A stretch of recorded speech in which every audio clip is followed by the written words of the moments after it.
형제들아, 너희가 자유를 위하여 부르심을 입었으나 그러나 그 자유로 육체의 기회를 삼지 말고 오직 사랑으로 서로 종 노릇하라. 온 율법은 내 이웃 사랑하기를 내 자신같이 하라 하신 한 말씀에서 이루어졌나니 만일 서로 물고 먹으면 피차 멸망할까 조심하라. 내가 이르노니 너희는 성령을 따라 행하라. 그리하면 육체의 욕심을 이루지 아니하리라. 육체의 소욕은 성령을 거스리고 성령은 육체를 거스리나니 이 둘이 서로 대적하므로 너희가 원하는 것을 하지 못하게 하려 함이니라. 밖에 세상에 살다가 하나님 앞에 예배를 드리러 나왔을 때 아마도 우리의 생각에 많은 부분들은 밖에서 일어났었던 또 주어진 일터나 가정에서 일어났었던 그런 생각과 마음에 그런 일들이 아마 많이 있을 거라고 보입니다.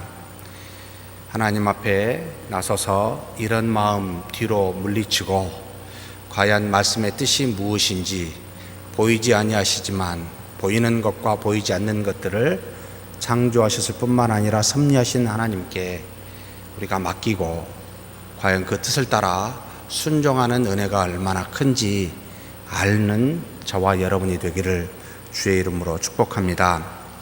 먼저 갈라디아서 5장 13절 말씀, 사실 갈라디아서에서 굉장히 많이 쓰고 있는 단어가 하나가 있습니다. 다른 어디에서보다 이 단어를 참 많이 쓰고 있습니다. 육체라는 단어. 굉장히 갈라디아 교인들이 남갈라디아인지 북갈라디아인지 특정한 도시를 지명하지 아니하고 바울 서신 중에 그 지역, 마치 전라북도와 같은 이런 지방을, 갈라디아는 지방을 말하는데 이 전체를 대상으로 서신을 쓴 바울의 어쩌면 가장 첫 번째 서신이라고 불리는 이 갈라디아, 본인의 복음을 통하여 하나님의 자녀된 수많은 믿음의 교회들이 곳곳에 흩어져 있는데 아마도 전체를 향하여 서신을 썼는데 무슨 이유로 썼냐면 처음에 믿었던 복음에서 그리스도를 믿는 믿음에서 다시 떠나서 육체를 따라 세상을 따라가는 타락한 그리스도인들이 많음을 보고 편지를 들었습니다. 그래서 써진 게 이 갈라디아서입니다. 그래서 갈라디아서 안에는 부정적인 용어로서 육체의 중립적인 용어로 사용하고 있지 않습니다. 하나님께서 만드신 모든 만물은 처음에 보시기에 좋을 정도로 사실 하나님의 만드신 피조물 자체는 긍정적인 거였습니다. 그런데 이 피조물이 하나님의 뜻을 따라 살지 못하고 하나님의 뜻을 어긴 불순종으로 말미암아 저주를 받아서 이제는 하나님의 뜻대로보다는 인간은 자신의 소견에 좋은 대로 다 양같이 그렇게 가므로 그래서 이 땅에는 죄와 사망이 들어와 부패하게 되었고 그리고 이로 인하여 모든 만물은 만물의 대표인 사람이 타락함으로 말미암아 하나님이 사람뿐만 아니라 만물에게도 저주를 주어 이제는 하나님이 처음에 의도한 바와는 상관없는 그와 같은 썩어짐의 종노릇하게 되는 결과를 초래하게 되었습니다. 그래서 결국은 이 바울이 말한 육체는 중립적 용어의 처음에 보시기에 좋은 육체가 아니라 하나님의 뜻에서 어긋난, 그래서 일반적으로 우리 한글 성경에는 세상, 코스모스라는 의미로 썼는데 만드신 모든 만물은 하나님의 뜻에 어긋나 있는 죄와 사망에 있는 부정적인 용어로 사용하고 있음을 알고 우리에게 좀 접근을 해야 할 필요가 있습니다. 이와 같은 육체를 따라 사는 그와 같은 그리스도인들이 너무나 많았기에 이 서신을 쓰면서 그 다음에 우리가 읽은 이 5장 13절 뒷부분입니다만 우리의 믿음의 정체성, 곧 믿음으로 다시 돌아가고 믿음으로 사는 모습이 어떠한지를 정확하게 알려주고 있습니다. 먼저 13절에 형제들아 너희가 자유를 위하여 부르심을 입었으나 우리는 자유로운 자입니다. 자유자입니다를 먼저 말합니다.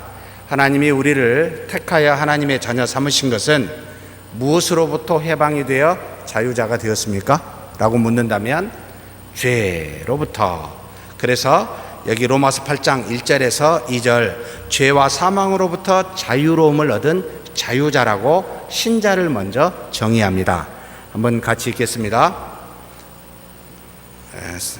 프린트물로 나오는지 아니면 화면으로 나오는지, 화면은 안 나오면 프린트물로 보겠습니다. 그러므로 이제 그리스도 예수 안에 있는 자에게는 결코 정죄함이 없나니 이는 그리스도 예수 안에 있는 생명의 성령의 법이 죄와 사망의 법에서 너를 해방하였음이라.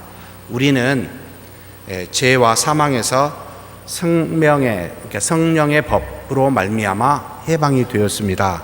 그래서 무엇으로부터 자유롭죠?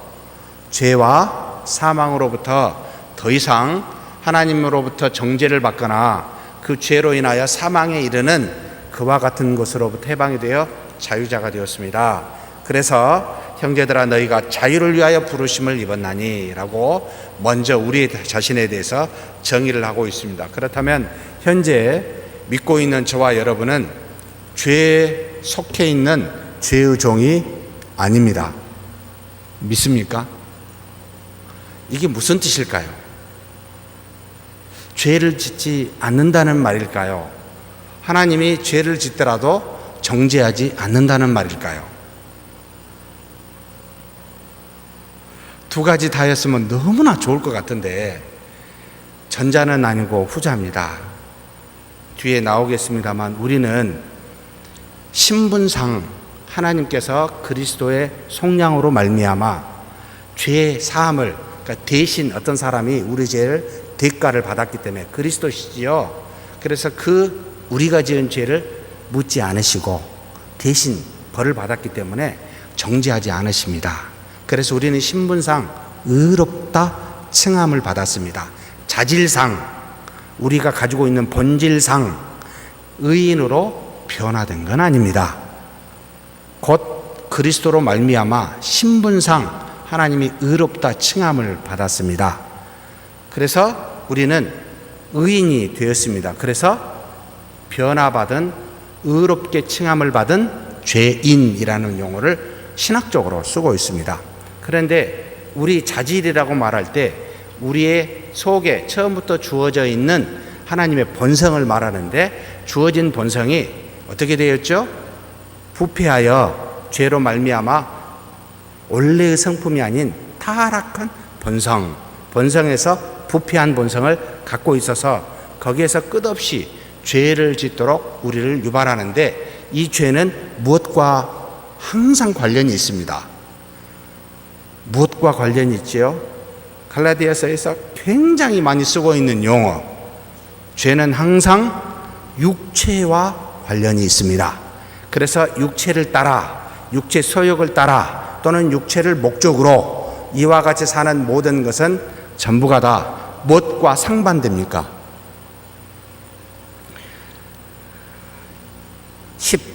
17절에 육체의 소욕은 무엇을 거스리고 성령은 무엇을 거스리고 둘이는 함께 갈 수가 없습니다. 육체와 성령은 같은 목적이 될 수가 없습니다. 육체는 제가 여러 번 말씀을 드렸는데 수단일까요? 목적일까요? 육체는 그릇일까요? 내용일까요? 그릇 안에 담고 있는 내용물일까요?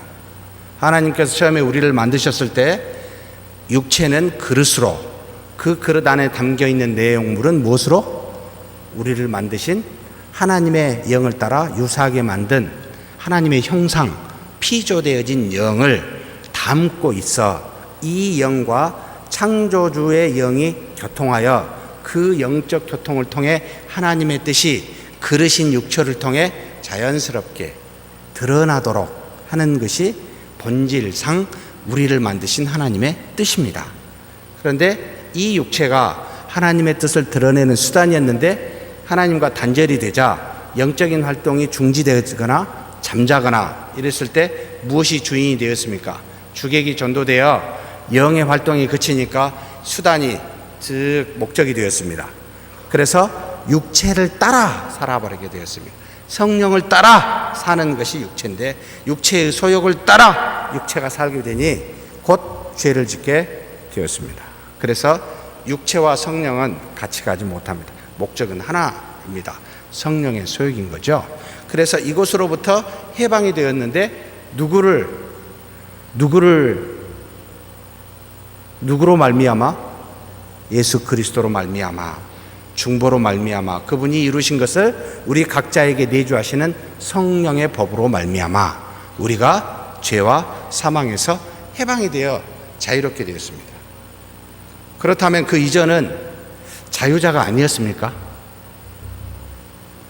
우리는 그리스도 이전에, 오시기 이전에, 믿기 이전에 자유자였을까요? 아닐까요?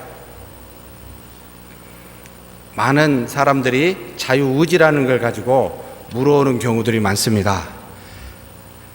하나님께서 주신 자유의지는 언제까지만 있었다? 아담과 하와 때까지만 있었다. 아담과 하와가 불순종한 이후로는 무엇만을 선택하게 될 수 있었다? 하나님의 뜻을 선택할 수 있는 것이 아니라 사람의 뜻, 우리의 뜻, 육체의 목적으로, 소욕으로 하는 뜻, 이것만 선택할 수 있는 자유, 곧 하나님의 뜻과는 상관없는 우리의 뜻만을 선택할 수 있는 자유만. 그래서 이것을 무슨 사람? 죄인. 그래서 이때부터는 자유의지가 아니고 노예의지라고 부릅니다. 무엇에 노예되어 있습니까? 죄의 노예라는 말입니다. 그래서 심각하게 고민하고 열심히 생각해서 딱 선택을 했어요. 죄입니까? 아닙니까? 짧게 생각해서 선택하거나 밤새 생각해서 선택하거나, 여러분 하나님에게서 나오지 아니하면, 곧 하나님으로부터 그 은혜를 힘입지 아니하면, 덧입지 아니하면 100% 죄입니다. 그래서 믿는 사람은 우리 안에서, 우리 자질에서 의의가 나오지 아니하고 오직 누구에게서 나와요? 내 안에 계신 하나님에게서만 여러분 의로움이 나와서, 그래서 그 의를 향할 수 있는 자유를 가지고 있어서 자유의지라고 하지 않고 그때는 하나님의 은혜로 의지를 할 수 있으니 은혜의 의지라고 이야기를 합니다. 하나님이 의롭게 인도하시는 그 능력, 그 인도하심 때문에 의를 택할 수 있고 행할 수 있어서 은혜로다, 나에게서 나오지 않고 하나님에게서 나왔기 때문에. 그래서 로마서 8장 4절에 뭐죠? 우리는 육신이 연약하기에 할 수가 없습니다. 율법의 요구를 도저히 순종할 수가 없었습니다. 그런데 누가 할 수 있어요? 하나님은 하시나니 율법의 요구를 이루어지게 하신다. 하나님이 주신 은혜가 아니고서는 절대 의롭게 행할 수가 없습니다. 그래서 우리는 죄의 종이었도다. 여기를 누가 해방시켜요? 두 중보자 주 예수 그리스도와 성령으로 말미암아 해방이 되었습니다. 그래서 지금 우리는 그분으로 말미암아 자유자가 되었습니다. 그래서 이 자유자는 내가 이것도 악도 택할 수 있고 선도 택할 수 있다라는 말이 아니라, 내 마음으로 내 생각대로 하면 악을 택하고 내 안에 계신 성령을 통해서 택하면 의를 향하는. 그래서 우리는 의를 향하려면 무엇이 필요하겠습니까? 하나님의 은혜가 필요한데, 하나님의 은혜는 무엇을 통해서 나오겠습니까? 우리의 믿음을 통하여. 그래서 믿음이 없이는 여러분 하나님을 기쁘시게 못합니다. 의롭게 행할 수가 없습니다. 그래서 모든 일은 항상 믿음으로.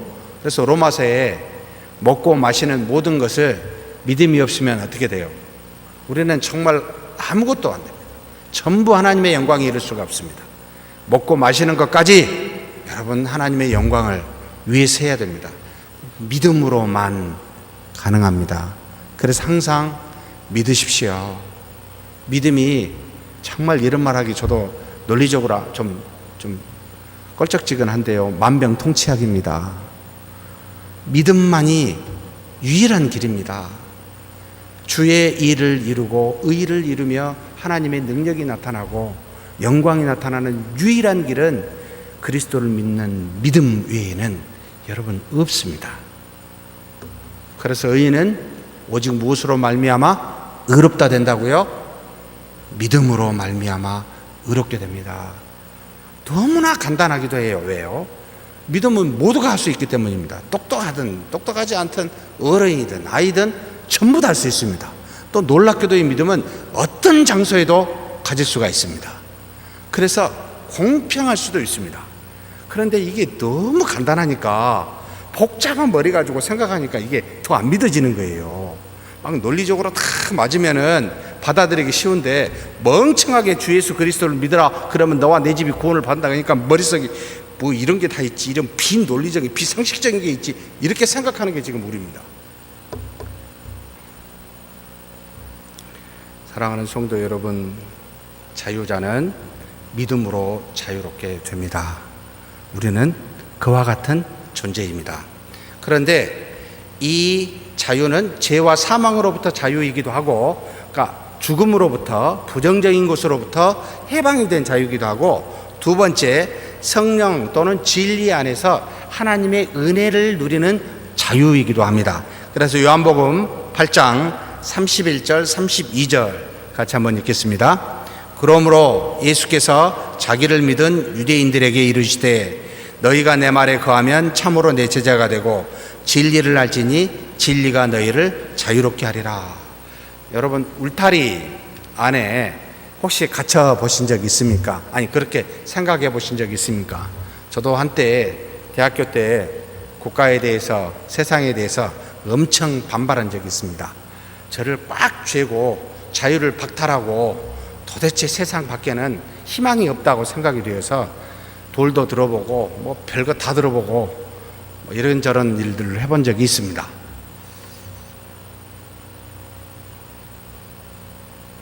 과연 울타리 밖에는, 이 울타리가 나의 자유를 빼앗고 울타리 밖으로 나가면 엄청난 자유가 기다릴까요? 하나님이 율법을 주어서 이것을 지키라, 이것을 지키지 말라라고 하는 이 울타리는 우리를 못 나가게 하는 울타리일까요? 밖에 있는 이리와 늑대가 우리 안에 들어와 양과 늑대를 탈취하는 것을 막는 울타리였을까요? 하나님의 말씀을 여러분 지켜보려고 붙들어 한 말씀이라도, 10계명 중에 10가지 다 아니고 단 한 가지라도 여러분이 정말 단 하루라도 이걸 지켜보려고 발버둥을 쳐보면 알게 됩니다. 말씀은 나를 죄는 것이 아니라 나를 막아주는구나. 세상의 악으로부터 내 속에 있는 꿈틀거리는 이 악을 드러나지 않도록 막아주고 있구나. 그래서 여러분, 진리 안에 구하면 굉장히 평안합니다. 젊은 사람들이 또 어린 학생들이 세상을 몰라서 세상이 너무 좋다고 나가는 걸 보는 어르신들은 어떻게 생각합니까? 위험천만하게 보이죠? 그잖아요.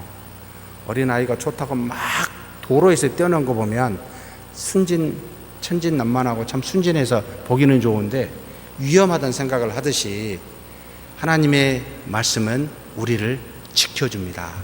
그 안에서 평안하게 합니다. 이 진리는 다른 말로 하면 로마서 8장 3절 4절입니다. 다시 한번 같이 읽겠습니다. 율법이 육신으로 말미암아 연약하여 할 수 없는 그것을 하나님은 아시나니 곧 죄로 말미암아 자기 아들을 죄 있는 육신의 모양으로 보내어 육신의 죄를 정하사 육신을 따르지 않고 그 영을 따라 행하는 우리에게 율법의 요구가 이루어지게 하려 하심이니라. 곧 진리는 다른 말로 말하면 영이기도 합니다. 성령이 이 땅에 우리에게 하나님의 말씀인 진리를 주어서 이 두 가지는 동전의 양면과 같이 항상 같이 사용합니다. 말씀하면 성령을 떠오르셔야 되고, 성령하면 항상 진리인 말씀을 떠올리는 게 맞습니다. 진리, 곧 성령이 우리를 자유롭게 합니다. 하나님의 은혜를 누리게 하고 이 땅에서 죄를 우리에게 오는 것을 막아주는 굉장히 좋은 은혜가 있습니다. 그래서 우리가 자유자다라고 말을 할 때는 죄와 사망으로부터, 부정적인 것으로부터 자유가 있고, 또 진리와 성령이 주시는 긍정적인 것으로부터 누리는 자유가 우리에게 동시에 있습니다.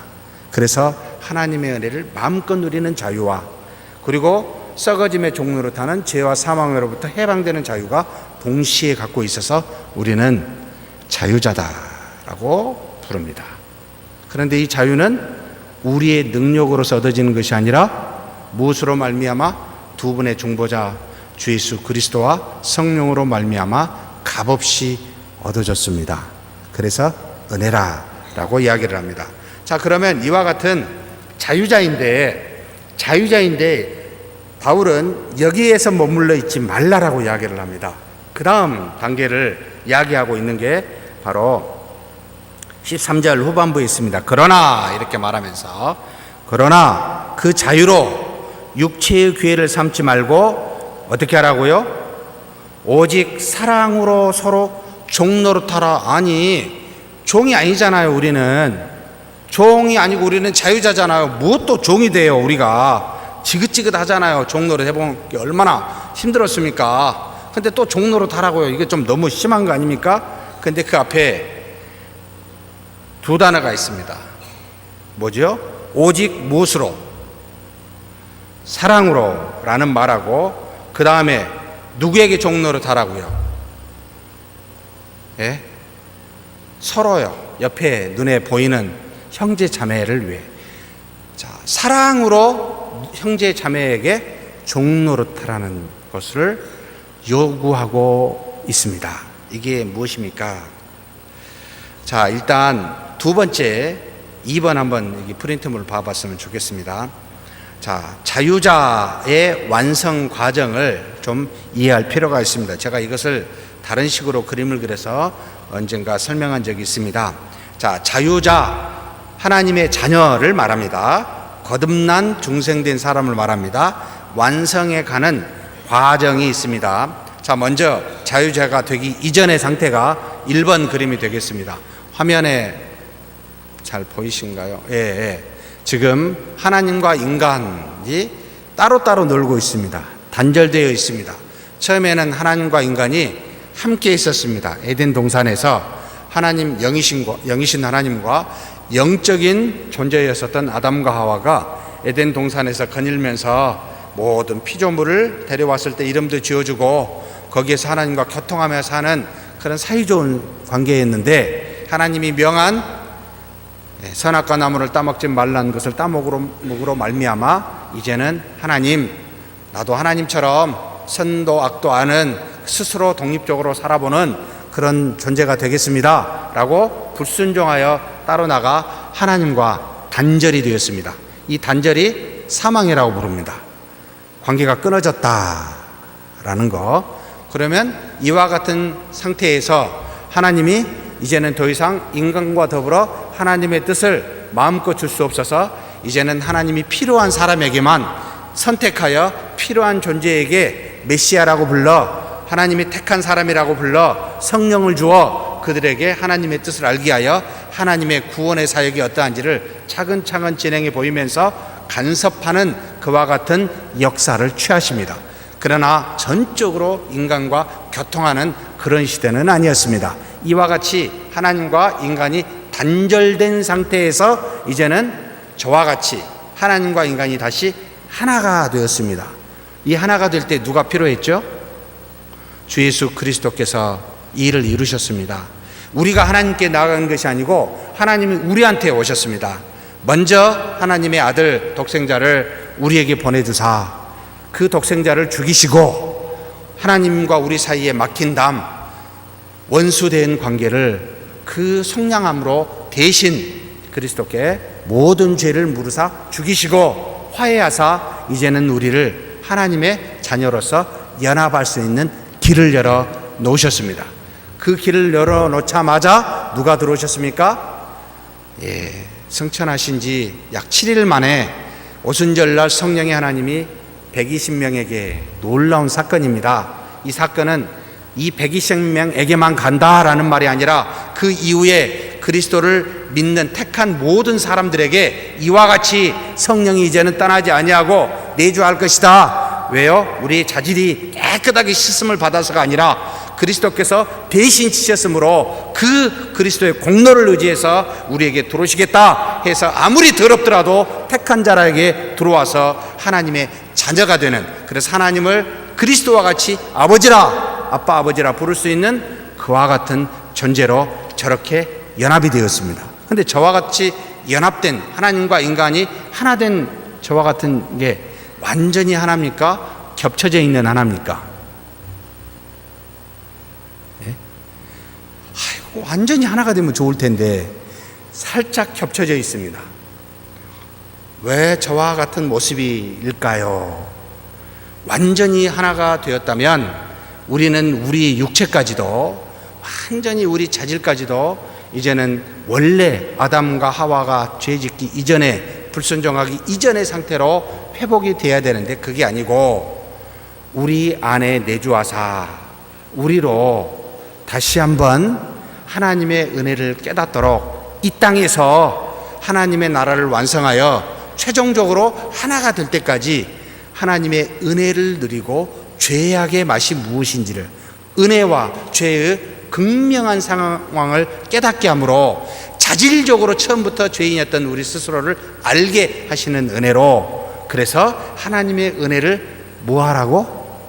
에베소서에 1장 1절부터 10절까지 무려 14절까지 3번이 나옵니다. 하나님을 무엇하게 하려 함이라? 찬송케 하려 함이라, 찬미케 하려 함이라. 바로 모든 것이 변화가 되면 하나님의 은혜와 죄의 악함, 그 고통을 깨닫지 못합니다. 그래서 하나님의 은혜가 무엇이고, 한쪽에는 죄를 보면서 하나님의 은혜에 대해서 찬미할 수 있도록 미리 우리를 이 땅에서 마치 부모가 어린아이를 성숙하도록 훈련시키듯이 저와 같은 방식으로 겹치게 해놨습니다.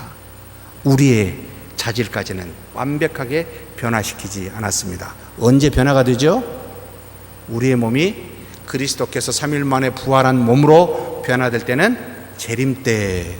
그래서 우리로 하여금 속사람과 겉사람을 남겨놓으셨습니다.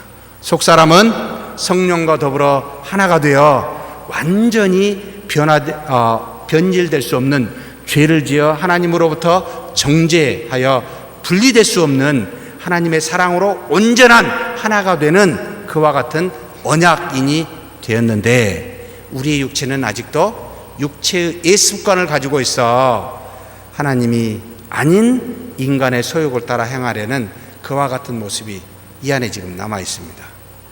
그래서 지금 이 땅에 사는 우리는 무엇을 살리고 무엇을 죽이며 사는 삶이어야 됩니까? 자유자라면, 신자라면 성령의 소욕을 살리고 육체의 소욕을 죽이는 삶이 신자된 이 땅에서의 믿음의 삶의 모습입니다.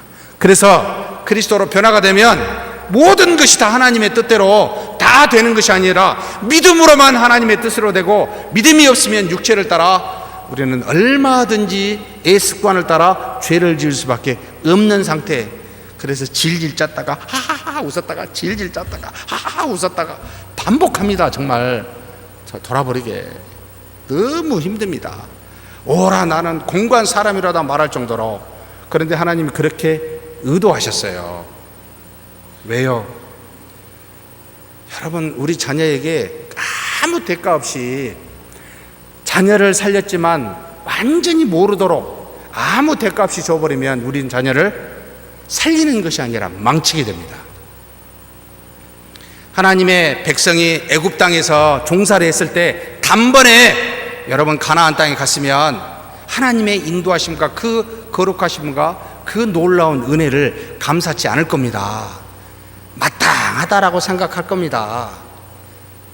그런데 40년 동안의 광야에서 육체적 고난과 역경이 무엇이고 하나님의 뜻이 아닌 우리 삶을 따라 살아보면서 고통스러움을 알면서 하나님이 주신 은혜가 우리 인간이기에 의식하고 자각하고 깨달을 수 있도록 그 기간을 베푸셨습니다. 굉장한 은혜였습니다.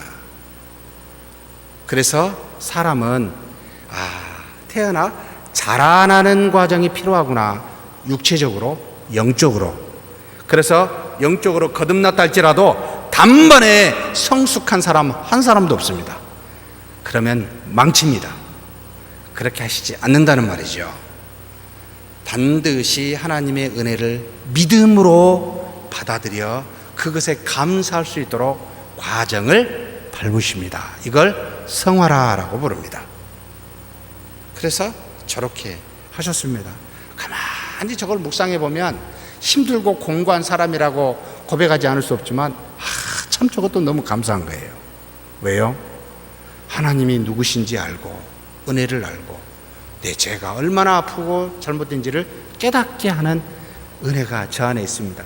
그래서 공통적인 색깔을 해놨는데 그쪽이 아닌 인간 쪽에 가 있으면 더럽구나, 다시 또 이쪽으로 오면 감사하구나 알게 하는 상태입니다.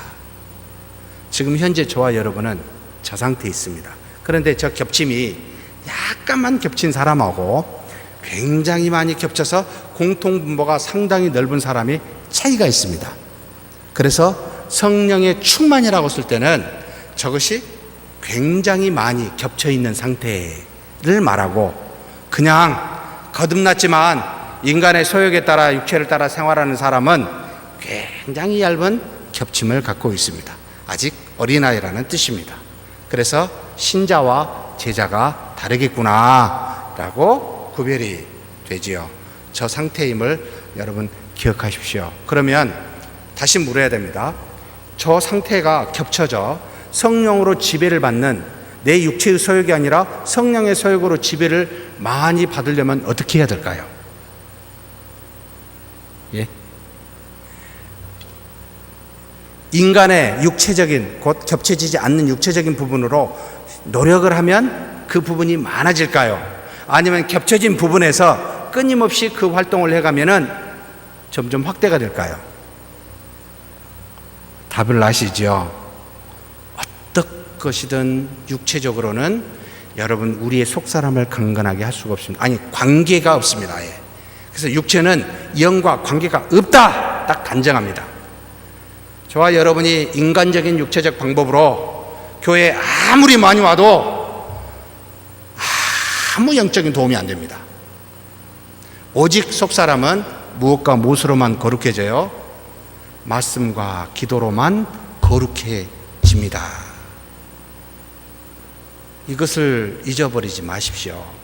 내가 어느 날 갑자기 직분을 받았다고, 목회자가 되었다고 직분이 나를 거룩하게 하지 않습니다. 물론 도우심은 있어요.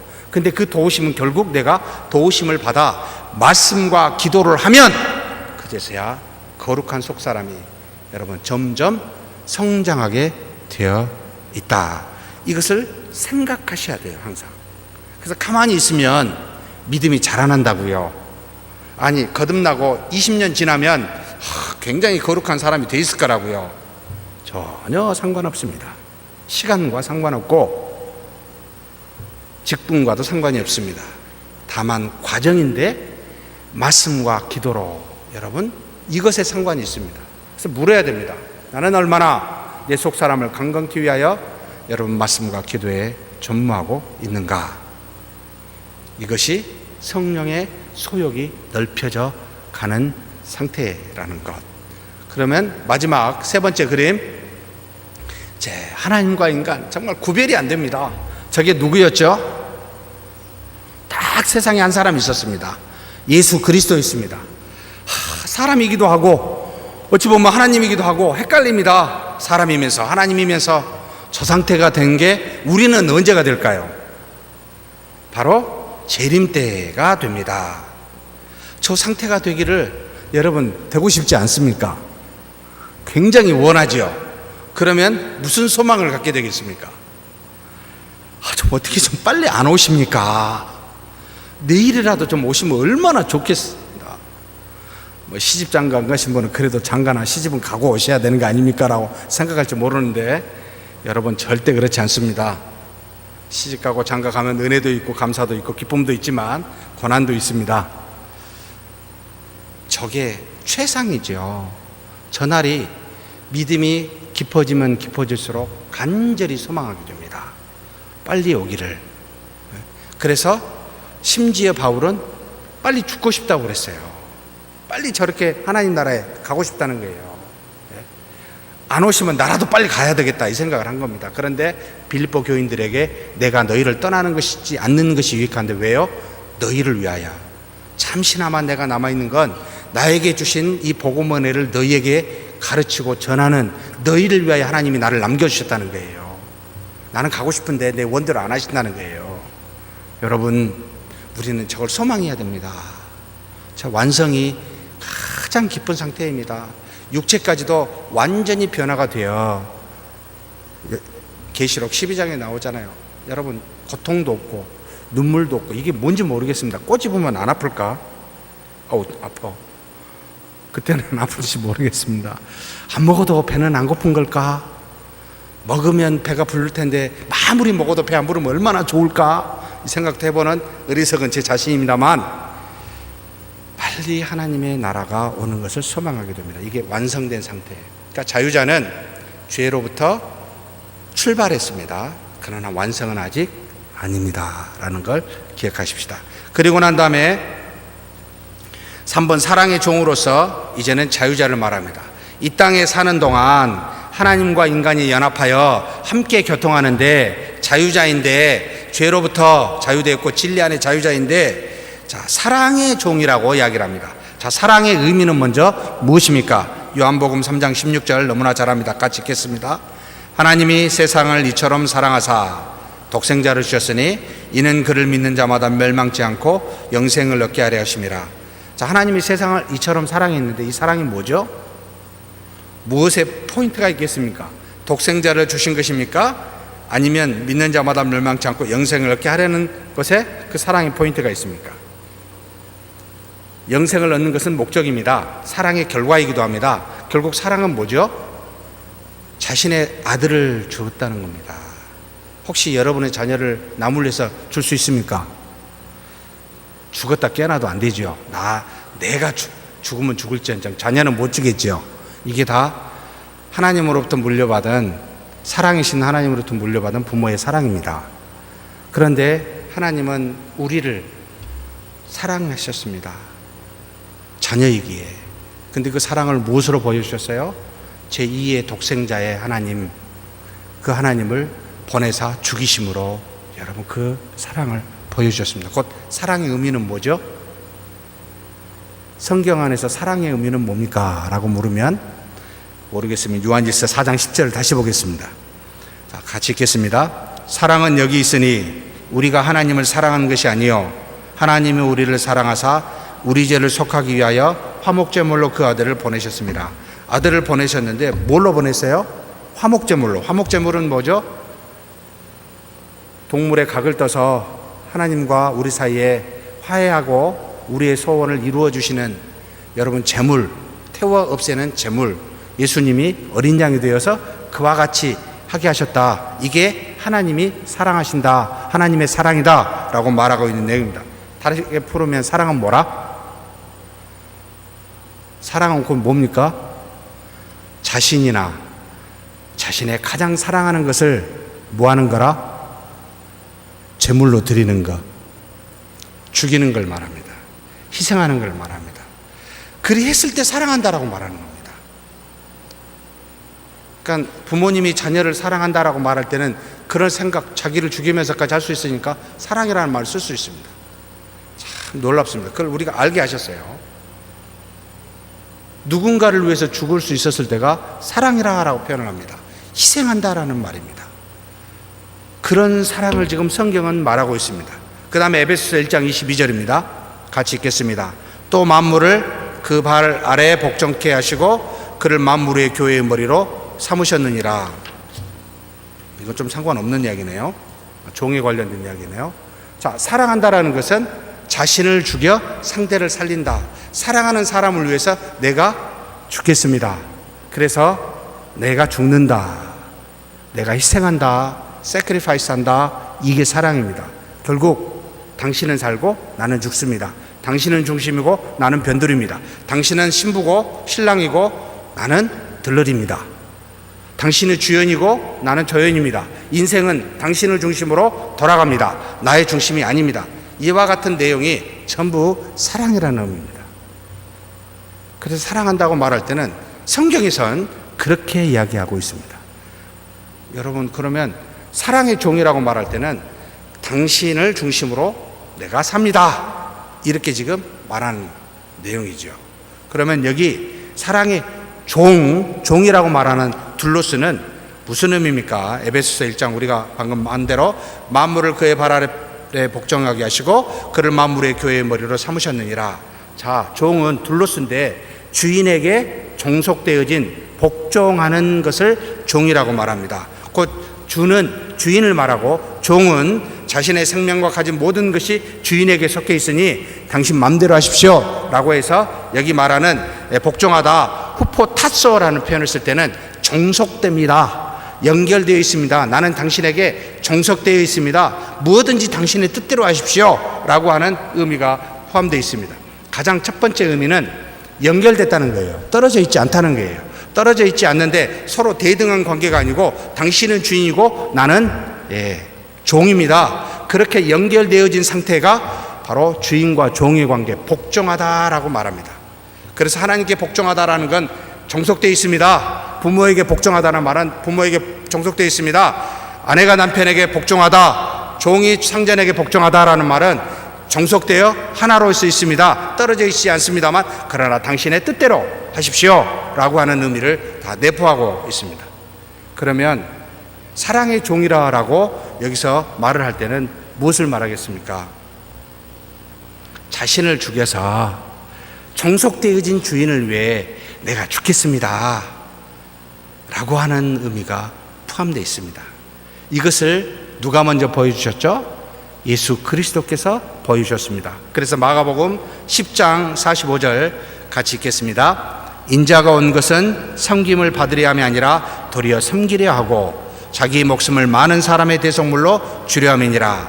또 로마서 5장 8절 우리가 아직 죄인 되었을 때 그리스도께서 우리를 위하여 죽으심으로 하나님께서 우리에 대한 자기의 사랑을 확정하셨느니라. 죽기까지 자기를 희생하는 이 사랑이 바로 그리스도께서 본으로 보여주셨습니다. 그래서 그리스도는 사랑의 종이었다라고 이야기합니다. 그러면 자, 마지막 4번 사랑의 종으로서 세 가지를 한번 살펴봤으면 좋겠습니다. 자, 자유로 육체의 기회를 삼지 말고 육체의 자유가 아닌, 그러니까 육체적인 자유를 추구하지 않는 사람을 먼저 말한다는 거죠. 우리가 읽었던 본문에 같이 한번 5장 19절에서 21절 뒤에 말씀 한번 같이 읽겠습니다. 육체의 일은 분명하니 곧 음행과 더러운 것과 호색과 우상 숭배와 주술과 원수 맺는 것과 분쟁과 시기와 분냄과 당짓는 것과 분열함과 이단과 투기와 술 취함과 방탕함과 또 그와 같은 것들이라. 전에 너희에게 경계한 것 같이 경계하노니 이런 일을 하는 자들은 하나님의 나라를 유업으로 받지 못할 것이요. 하나님이 우리에게 자유를 줬다는 것은 육체의 자유가 절대 아니다라는 말입니다. 육체의 자유는 방금 이와 같은 육체의 일을 하게 돼 있으니 이와 같은 일을 하는 것을 육체의 자유자로 여러분 이야기하는데 하나님이 주신 자유는 이게 아닙니다. 그러면 사랑의 종은 무엇입니까? 이웃을 위해서 종이 되는 걸 말합니다. 이웃을 위해서 죽는 것을 말합니다. 갈라디아서 5장 13절 같이 한번 읽겠습니다. 형제들아 너희가 자유를 위하여 부르심을 입었으나 그러나 그 자유로 육체의 길을 삼지 말고 오직 사랑으로 서로 종노릇하라 라고 하고 마태복음 22장 37, 39절 같이 읽겠습니다. 예수께서 이르시되 내 마음을 다하고 목숨을 다하고 뜻을 다하여 주 너희 하나님을 사랑하라 하셨으니 이것이 크고 첫째 되는 계명이요 둘째도 그와 같으니 내 이웃을 내 자신같이 사랑하라 하셨으니 결국 죽기 위해서 이 땅에 오신 분이 예수님이시고 예수님을 믿는 우리도 사랑의 종과 같이 행한다면 죽어야 됩니다. 누구를 위해서? 내 이웃을 위해서. 먼저는 하나님을 위해서, 두 번째는 내 이웃을 위해서. 여러분 사랑하라는 것은 죽기까지 자기를 희생한다는 뜻이 됩니다. 그러실 수 있습니까? 이것은 가능해요. 당신도 살고 나도 살고. 근데 당신은 살고 나를 죽는다는 건 조금 아닌 것 같다. 어떻게 그렇게 손해볼 짓을 합니까? 그래서 같이 살 수 있는 걸 모색하면 얼마나 좋을까요? 그러면 같이 살면 사랑일까요? 아닐까요? 정말 놀랍게도 예수님은 이 땅에 오셔서 그런 방식으로 죄의 문제를 해결할 수도 없었고 그리고 그것은 곧 사랑이 아니기도 합니다. 여러분, 자녀를 위해서 죽으실 수 있죠. 혹시 아내와 남편을 위해서 죽을 수 있는 분? 참 조금 들까 말까 고민이 되는, 이건 좀 대등하니까 당신 살면 나도 살고 당신도 죽으면 나도 죽고 이런 생각. 그러면 이런 부분에서는 좀 문제가, 또 한 단계 더 나가 보겠습니다. 여기 옆에 계신 모르는 분들을 위해서 죽을 수 있으신 분,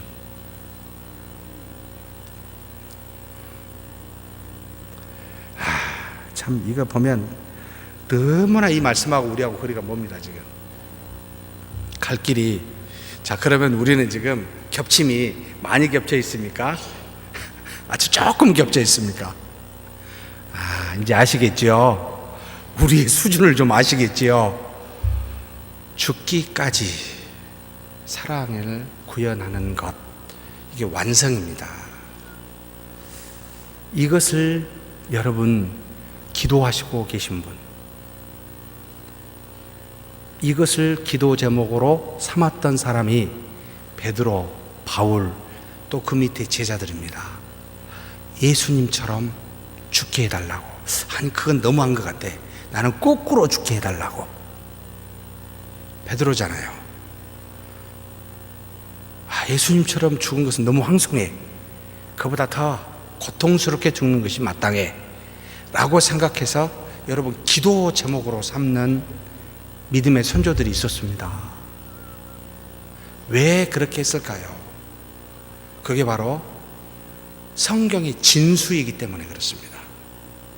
사랑의 종이라는 진수이기 때문에 그렇습니다. 우리 구역장, 구역 일꾼, 저도 사실 여기 계신 분이 다 포함이 됩니다만, 이런 예수님 또 사도 그 제자들의 그림자라도 좀 닮았으면 좋겠다. 조금 모양은 좀 어떻게 해봐야 되지 않습니까?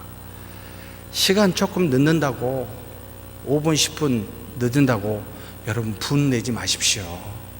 우리도 한때는 그런 존재였습니다. 조금 오래 기다리니까 기다리는 동안 생각하게 돼서 너무 좋았어요 라고 말을 하는, 조금 죽는 모습이 더, 여러분 옷을 벗기는 것은 햇빛입니까? 바람입니까?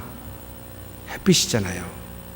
사람을 위해서 죽으면 감동받지 않을 사람이 없고, 그리스도께서 죽으시니 수많은 사람이 열매를 맺듯이 누군가 죽으면 엄청난 열매를 맺게 되어 있습니다.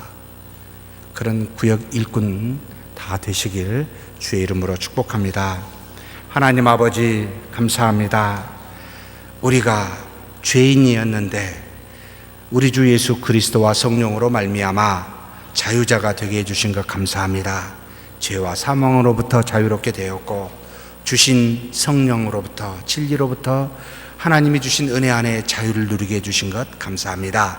그러나 우리가 아직도 온전하지 못하여, 성령에 충만하지 못하여 육신의 소욕에 따라 사는 우리임을 고백하오니, 사랑의 종으로서 이 땅에 오신 그리스도를 본받아 성령이 주시는 그 능력으로 하나님, 오늘도 우리에게 맡겨주신 귀한 영혼들을 위하여 죽을 수만 있다면 그 죽음을 따라가는 그리스도 그림자라도 담게 하여 주시옵소서. 그래서 우리 구역 식구들이 우리의 희생과 죽음으로 살 수 있도록 도와주시옵소서. 우리 주 예수 그리스도의 이름으로 기도하옵나이다. 아멘.